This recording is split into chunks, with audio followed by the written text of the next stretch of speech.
हेरम्बो रविचन्द्र मंगल सदा बुधस गुरु भार्गव छाया नंदन राव केतु सकला मासादि कर्तारा गण। शिवशक्ति ज्योतिष केन्द्र हामी उच्चदेखि सोग्री सोग्री हुँदै गत भिडियोमा हामीले तत्त्व सम्बन्धी जान्यौं। त्यस्तै यो कुन ग्रह कहाँ बस्यो भनी र उच्च हुँदा कति फल, त्रिकोणमा कति फल, केन्द्रमा कति फल, यसरी सम ग्रहमा कति सम हुँदा कति र शत्रुमा कति फल र नीच हुँदा कति फल पाउँछ, यो विषयमा हामी आज चर्चा गर्नेछौँ। यसरी नै अब कुण्डली मार्फत जाउँ, हामी कुण्डली मार्फत जाँदैछौँ। कुण्डली मार्फत गयो भने हामीलाई सुविधा हुन्छ। सानो बनाउँ कुण्डली। कुण्डलीमा हाम्रो हेर्ने बानी पनि हुन्छ। यसरी कुण्डलीबाट गयो भने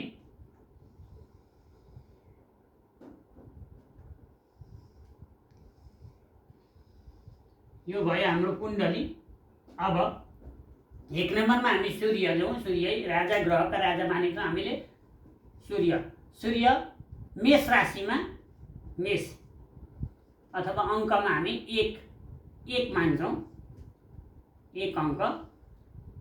अब सूर्य यहाँ छ र एक अङ्क लिएको छ भने यसले 100% फल दिन सक्छ। र सूर्य फेरि वैशाख महिनामा सूर्य उच्च हुन्छ। हामीले यो जान्नुपर्छ। दिक बलि, दिनको बलि र रातको बलि, दिवा बलि र रात्रि बलि ग्रहहरू। सूर्य दिनको बलि हो। दिनको समयको बिहानको 8 बजीदेखि उता भएपछि सूर्य मेष राशिमा छ भने 100% फल दिन्छ। त्यसमा हामीले टाइम हेर्नु पर्यो र दिशा पनि हेर्नु पर्यो। सूर्य हामी अघिल्लोमा हामीले सूर्य यताबाट दक्षिण दिशाको मालिक बनेछौँ। दक्षिण दिशामा मेष राशिमा बस्यो भने र 8 बजीदेखि उताको छ भनेदेखि 100% सूर्य उच्च राशिमा सूर्यले कति दियो फल? 100% दियो उच्च राशिमा।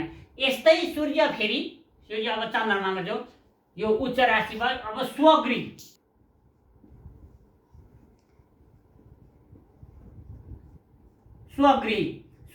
अब सूर्य उच्चमा गयो भने हामी चन्द्रमालाई स्वग्रीमा ल्याउँ।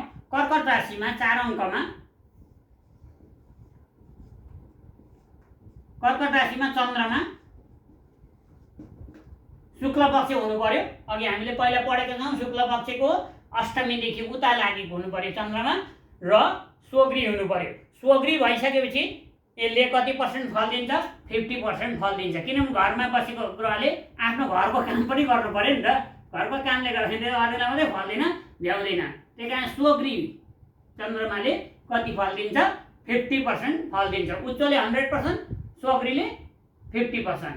तर अब चन्द्रमाको कलामाथि पनि भर पर्छ। प्रत्येक ग्रहहरूको कलामा भर पर्छ। दक्षिणायन, उत्तरायण, यिनीहरू शक्ति, पापग्रह, यिनीहरू सबै मिलाएर फलित बनाउनुपर्छ। हामीले अगाडि जानेका छौँ त्यो सम्बन्धी। पछि अगाडिदेखि याद गर्दै आयो भने हामी फलित गर्न माहिर बन्दछौँ। अब स्वग्रीले हाम्रो कति % फल दिन्छ? 50% फल दिन्छ। यसमा हाम्रो यसको कला सला सबै याद गर्नु पर्यो। स्वग्रीले हाम्रो 50 देखि लिएर 75%, 75% सम्म हामीले स्वग्रीले फल दिन सक्छ। किन कसैको घरमा ज्यादा काम हुन्छ, कम्ती फल दिन सक्छ। कसैको ज्यादा कम काम हुन्छ, कम फल दिन्छ। हाम्रो घरमा हामीले फल दियो, घरमा काम गरे जस्तै नै हो ग्रहहरूले पनि आफ्नो घर, स्वग्री भनेको आफ्नो घरमा त्यसरी नै फल दिन सक्छ। अब त्यहाँबाट गयो मित्रगृह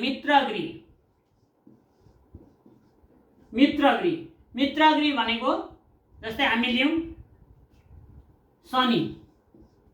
शनिको मित्र शुक्र। अरू ग्रहको मित्र शत्रु हामीले अगाडि पढेको छौँ। मित्रगृह अब यो शनिको घर भयो 12, शनिको घर भयो 11मा गएर शनिको घरमा शुक्र बस्यो। कहीँ पनि यहाँ हामीले लेख्नलाई सुविधा भएर लग्नमै लेखाएको, कहीँ पनि शुक्र बस्यो भनेदेखि शनिको घरमा शुक्र बस्यो भने के भयो? मित्रगृह भयो, मित्रको घरमा भयो। मित्रको घरमा बसेको ग्रहले जस्तै शुभ दृष्टि आदिहरू छ भने यसले पनि 50% चाहिँ फल दिनु सक्षम हुन्छ। मित्रगृहमा 50% फल दिन्छ। स्वग्रीमा 50 देखि 75, मित्रमा 50 सम्म दिनु सक्छ। तलदेखि लिएर 25 देखि लिएर 50 सम्म र 50% फल चाहिँ मित्र गृहले दिनु सक्छ। शनिको घरमा शुक्र, यस्तै बृहस्पतिको घरमा बृहस्पतिको मित्र गृह ग्रहहरू चन्द्रमा बस्यो भने यसरी 50% मित्र गृहले 50% फल दिन सक्छ। अब सम, त्यस्तै पछाडि सम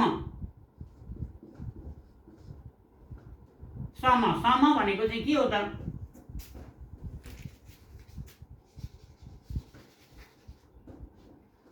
सम भनेको चाहिँ के हो त भने सम भनेको चाहिँ जस्तै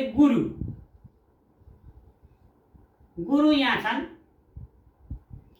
अब शुक्रको घर गुरुको घर भयो। यहाँ मानिलिनु 7 अङ्क थियो, यहाँ लेखे 12 अङ्क, 4 देखि त हुँदैन, 12 7 8 9 10 11 12 1 2 शुक्रकै भयो। मानिलिनु 5 अङ्क छ अरे यहाँ सूर्यको घर सूर्य।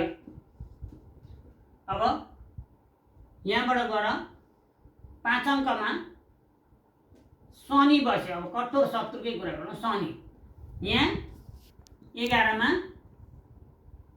11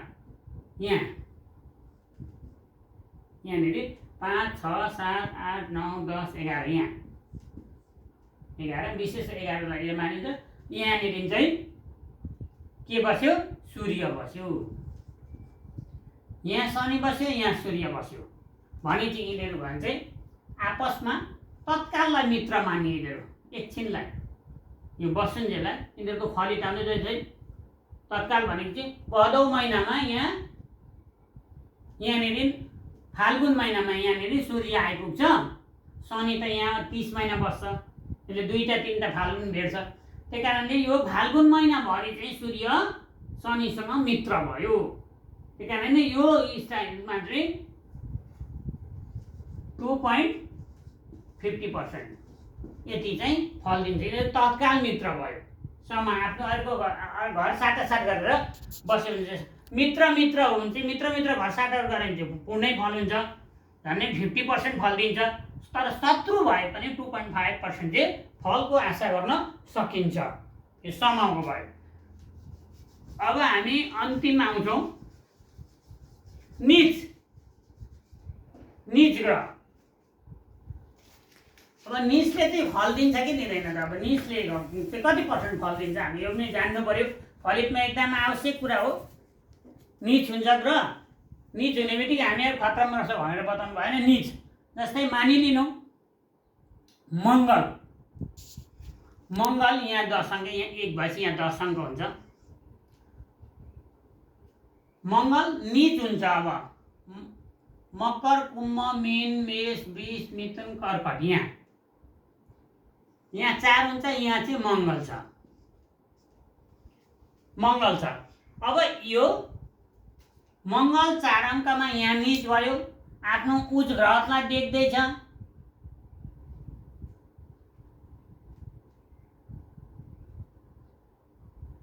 यहाँ देख्छ मङ्गलले 1 2 3 4 यहाँ देख्दैछ। अब नीच ग्रहले चाहिँ यो जग्गा जहाँ उसको दृष्टि पर्छ त्यहाँ चाहिँ बिगार्छ। तर अब बिगार्नुमा पनि यो दृष्टिमा यहाँ चाहिँ बिगार्छ। जस्तै यहाँ तर यो मङ्गल यहाँ 10 अङ्कमा जाँदा मकर राशिमा जाँदा चाहिँ उच्च हुन्छ। त्यतिखेर चाहिँ 2% मात्रै भए पनि फलित हुन्छ, 20% मात्रै भए पनि निचै भयो नि यो जग्गालाई चाहिँ फलित गर्छ मङ्गलले। जस्तै मङ्गल यहाँ बस्यो, नीच भयो, यो जग्गा भयो उसको भाग्य स्थान। नकुरी आदिमा मङ्गलले कुनै असर गर्दैन, तर शारीरिकलाई कमजोरी गराउँछ। सिधी नीच अवस्थामा मात्रै चाहिँ 0% फल दिन्छ। 0% मात्रै फलै दिन सक्दैन नीच ग्रहले। तर नीच भएर पनि आफ्नो उच्च राशिलाई देख्छ भने चाहिँ यहाँको चाहिँ फलित गराउन सक्छ मङ्गलले। यसरी नै अरू ग्रहले पनि यसरी उच्च नीच र स्वगृह मित्रगृह समगृह यस्तोमा कसरी फल दिन्छ यो विषयमा हामीले आज अध्ययन गर्यौँ। यसलाई फलितमा उतार्दाखेरि अति नै शुभ फल प्राप्त हुन्छ अथवा आफूले भनेको कुराहरू सठिक जग्गामा लाग्न सक्छ। नमो नारायण।